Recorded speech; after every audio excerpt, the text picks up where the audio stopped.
Story time.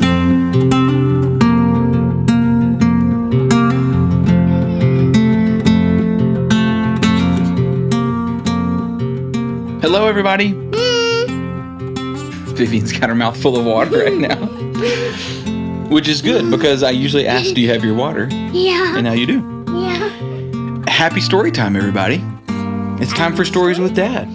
We were really trying to get these in order, and I think it's in order. Yeah, so we're going to start tonight a 3-part series around the Corduroy books. Have you ever read these before? Have you? Vivian, have you ever read them? Yes. We've read these lots of times. And me and Vivian were really discussing, should we do this in the order that the books were released? The first one that was released is called Corduroy. And then the next one is A Christmas Wish for Corduroy. Or actually, I think this one might have been released last. And then the next one is Corduroy Lost and Found. But the one that came out last actually happens in the story before the original Corduroy. So we thought we'd start on A Christmas Wish for Corduroy. Mm-hmm. And next episode, we'll read Corduroy. And the next episode, Corduroy Lost and Found. But that's all fine and dandy. Yeah. But now it is time for a story. Are you ready? I am. Wait. I need to get a water sip. Get your water. Here we go. A Christmas Wish for Corduroy. Story by B.J. Hennessy. Pictures by Jody Wheeler. Based on the characters created by Don Freeman. One December afternoon, a toy bear in a big store was just waking up when he heard a mother asking a boy, "Have you decided what you would like for Christmas yet?" The bear sat a little taller, perked up his ears. Maybe this boy wanted a bear. But the boy zipped right by him and pointed to a bright red shiny fire engine. "I'm going to ask Santa for a fire truck with a big ladder and a bell," the boy said. The bear watched sadly as the boy walked away. In the store that afternoon, the book at story time was about Santa and the elves at the North Pole. All the children were excited to make Christmas lists and visit Santa. Maybe I should visit Santa, the bear thought. I could ask him if he knows a girl or boy who wants a bear. Tonight I'll go and see if I can find him. Just before closing time, a girl stopped right in front of the bear. Maybe she wants a bear, he hoped. But the girl pointed to a doll in a pink dress. "Mommy, look, a pretty Piper doll. That's the doll I'm going to ask Santa to bring me when I see him." "Make sure you put her name on your list, dear," said her mother. "And if you're going to see Santa, we should get you a special outfit." "A special outfit?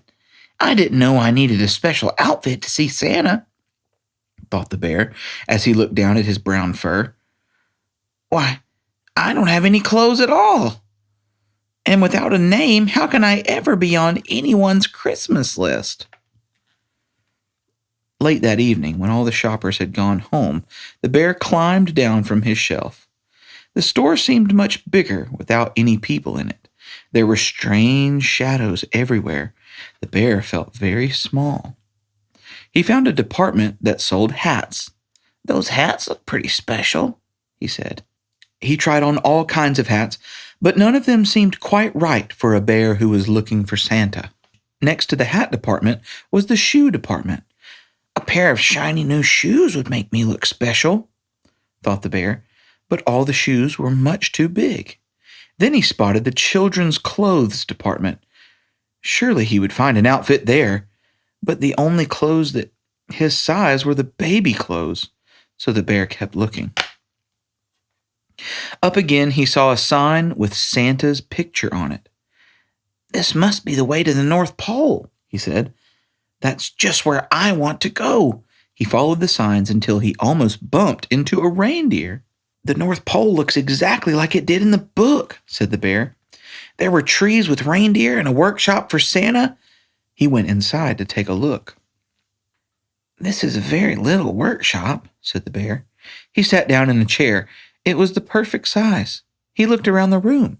There were small toys, tools, and even some elf clothes hanging on the wall.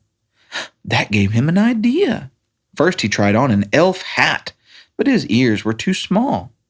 Then he tried on a pair of elf shoes, but his furry bear paws were too big. Finally, he tried on the elf clothes. They fit perfectly. Now, unbuttoning and buttoning anything with bear paws is not easy, and one button almost fell off before the bear finally got the overalls on. These overalls are just the right kind of special for me, thought the bear as he looked at himself in a mirror. Now I'm ready to meet Santa. Then he noticed a big chair nearby. That must be Santa's chair, said the bear. I'll wait here so I'll be first in line when Santa comes, and then I can ask him for a little girl or boy to take me home. By now it was very late and the bear was very tired. He climbed up onto the chair, and before too long he was fast asleep. That is exactly where Santa found him the next morning. Good morning, little fellow. How did you get up on my chair? Asked Santa. Those are some mighty fine green corduroy overalls you're wearing. A good-looking bear like you should be with the other toys. Mrs. Claus, would you please bring Corduroy back to the toy department? Asked Santa. Santa called me Corduroy, thought the bear. I have a name. Now I can be on someone's Christmas list. The bear was finally ready to tell Santa his Christmas wish. But before Corduroy could say a word, he was on his way back to the toy department with Mrs. Claus.